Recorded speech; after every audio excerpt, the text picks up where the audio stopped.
Terence Crawford Sparring, very close to the actual Spence versus Crawford fight. I will talk about that in this video. We unpack. We unpack. We unpack. Coming to you live, Boxingego unpack. Yeah. We unpack. We unpack.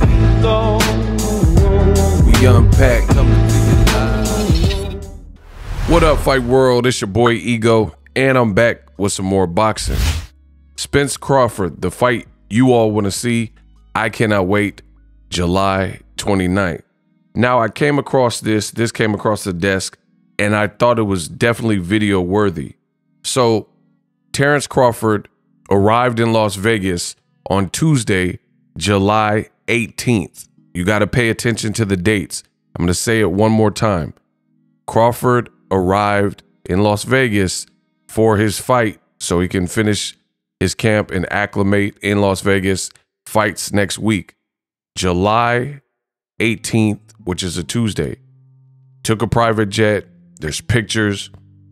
That's when he got to Vegas. Immediately, you know, that day, Tuesday, July 18th, Terence Crawford is allegedly sparring with some different guys. Now, I don't know all the guys, but one of them is like 3-0 with 2 knockouts. So from, you know, he doesn't have that many fights, but it's looking like maybe he's a puncher and he's a bronze medalist, and he's sparring some undefeated guys, according to this picture. Why is this interesting?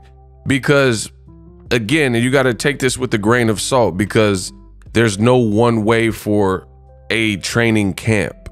But in my experience, the fighters I know, a lot of what I've seen is you're working really extremely hard in your training camp. This particular fight, Spence and Crawford, was announced promptly, so they had time to do a press tour. They went to LA, they went to New York, then they had All Access come out. So it's been a proper camp. It's not like either guy got the call and got a call that they need to fight, which is what happens to like journeyman style fighters. Like, you look at certain fighters who aren't champions. Charles Martin, he got the call when another opponent had visa issues to fight Jared Anderson, and he told you he only had 11 days to prepare. This is a big fight. Negotiations did take a while, but they've had a full camp.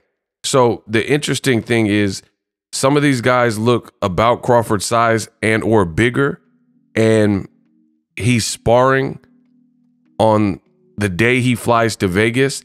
Again, you guys got to pay attention and take it with a grain of salt. He's a fighter. He might always do this. This could be what he always does.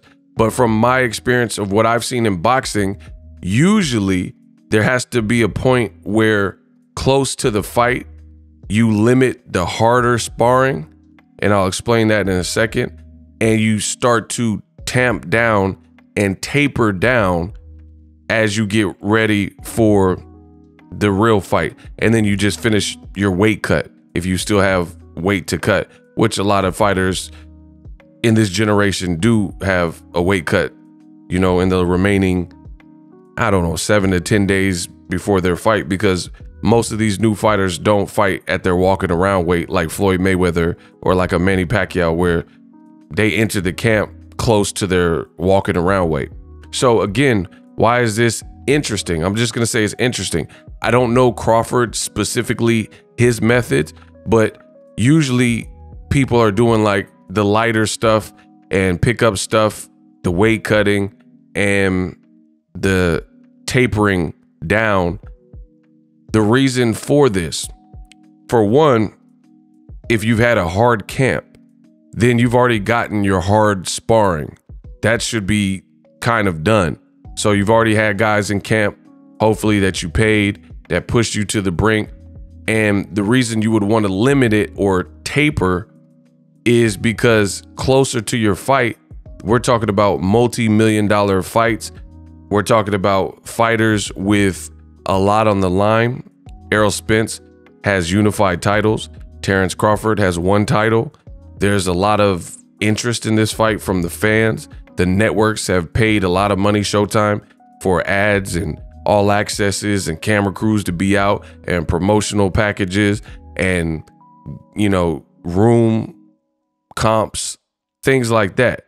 So the ball is in your court. And one thing I know for sure, in a multi-million-dollar fight like this that everybody's anticipating, you do not want to have any blips or mishaps so close to the fight, i.e., if you do hard sparring and then you're sparring an Olympian who's bigger than you and he gets off on you and hurts your ribs, or if you're sparring someone tough and you get hit wrong or head butted, you know, because you can still get head butted even with headgear, and then you get cut. Just different things. There's ways to pick up injuries and stuff like that. So you're really risking stuff at the last minute. Again, it's just like weight cutting. I've seen fighters do all types of craziness to make weight. So there's no one way. It's not a snapback where one size fits all. Different people do different things. So maybe this is something that Crawford has always done, where he's about 10 days out from his major fight and he's still doing potentially hard sparring. At least that's what the picture said, and that's what these guys said. So that's, I'm not gonna say unheard of, but it's interesting. Again, you flew, so just imagine catching a flight, flying from Omaha or Colorado or wherever he was, being on a flight, private jet for a couple hours, getting off and immediately going to train to do sparring. Again, this is an interesting move. In addition, I told you guys to pay attention to the dates. So he flew into Las Vegas on Tuesday, July 18th, and his fight is on July 29th. As of you hearing this video, it's Wednesday, July 19th. So the very next day from when he made his grand arrival to Las Vegas. And PBC actually has a media day and shakeout scheduled for Terence Crawford today. So by the time you guys see this video, you know, within a few hours, they're doing a Terence Crawford media day. So again, this is kind of interesting. You fly into Vegas, you start sparring, according to these boxers who posted the picture, some of which are Olympians and bronze medalists, and then you have a media day the next day. You know, again, to each his own, but we'll see. You know, we'll see. Potential risks here, like overtraining, or, you know, like I said, if you get injured, or, you know, is this a good sign? Is it a bad sign? Could it be a bad sign? Possibly, because if you still feel you have more like hard work to do, not just in terms of the weight cut, but in terms of, are you ready, you know, and you're still feeling you need to get more sparring in, then that could be a sign of, I'm not all the way there. I haven't all the way peaked yet, and you only have 10 days. I just really hope nothing happens to the point of injuries, or God forbid anything else happens to the point where we don't get the fight. That's one of the main reasons why I'm making this video. So interesting move from Crawford to fly in, do some sparring, and then have a media day tomorrow, and you have about 10 days until the actual fight. The other thing that's kind of funny is you listen to the Bud Buddies, they say Errol Spence is easy work and he's not even close to the level of Terence Crawford, yada, yada, yada. But Terence Crawford is sparring 10 days out from his fight. You know, if Errol Spence is so basic and people are saying he's basic, he's one-dimensional, he's slurring his words, he's not the same fighter since the accident, all these things that people are saying, it's funny because Terence Crawford doesn't look like he's training for the stuff that the Bud Buddies are saying in the comment section. If Errol is basic and he sucks and he ain't beat no one and all these other things they're saying, why is Terence Crawford looking like he's adding on muscle and training and doing sparring, what could be perceived as a little bit late? Because again, a lot of people are doing tail end work. I've seen sparring, but usually you bring in at the later stages to avoid, like I said, injuries or any potential problem, getting hurt, because that could be catastrophic. Remember when Anthony Joshua, there was a rumor that Joey DeVecco had hurt him in sparring? I mean, he lost the Andy Ruiz fight. This is all connected. So whether that Joey DeVecco thing was true or not, he was doing some type of sparring and allegedly he got hurt by Joey DeVecco and he ended up losing to Andy Ruiz in the fight. So that could be a bad sign. Just imagine if you had a major fight, biggest fight of your career, and you sparred some guy who hits hard so close to the actual fight date and he rocks you, or you get hurt or dropped or anything like that. Imagine the psychology going into your fight. I would imagine that wouldn't be good. And I'm not saying that that's happening in sparring, because what's happening in sparring usually stays behind closed doors. No one's talking. No one has come out and said anything. But I'm just saying in the past, people have said, like Brian Norman potentially got the best of Crawford. This is another reason why most people avoid the harder work close to the fight, to prevent injuries, to prevent psychological disadvantages if you have too hard of sparring.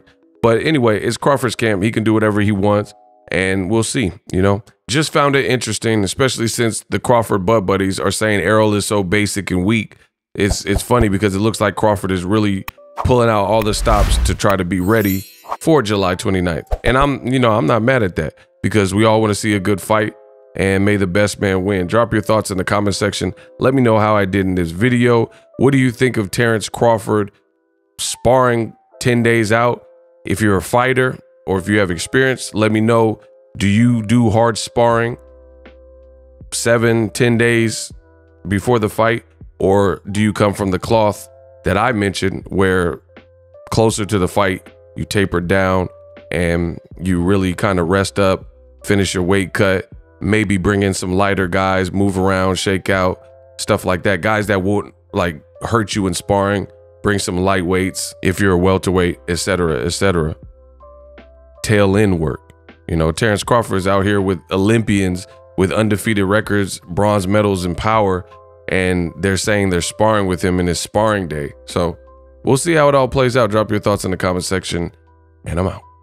Introducing Super Thanks. Right here on the official Boxingego YouTube. Super Thanks allows you, the viewers, to show a little bit of extra gratitude, which enables me as a full-time content creator to push out the content you need in the world of boxing. Underneath all the videos, you will see a heart with the $sign in it. You can enter any amount that you find suitable as a Super Thanks. A brand new, interactive, and colorful way to get your comments highlighted and noticed by not only myself, but other people on the YouTube platform. Super Thanks, a unique and cool way to show and applaud us full-time content creators. Hopefully you guys enjoy the content. Super Thanks. The future is now. The Hibernation 5s by Kenichi Bear. Hybrid gaming and lifestyle headphones. Out of the box, you can connect to any console or PC. Bluetooth ready with a low latency USB adapter, color RGB, and extreme bass mode. The Hibernation 5s adjust to you. Whether you need a gaming, travel, gym, or lifestyle headphones, the Hibernations got you covered. The new Hibernation 5s, link in the description. Customize the way you hear the world. Welcome to the nation. Are you tired of your YouTube videos not getting any views? Well, consider TubeBuddy. I've used TubeBuddy for years to scale up my YouTube channel. Now we're sitting over 200,000 subscribers. TubeBuddy is a browser extension that offers a ton of built-in productivity and time-saving services to take your channel to the next level. Use my link in the description to get started with TubeBuddy and level up your channel faster. We working.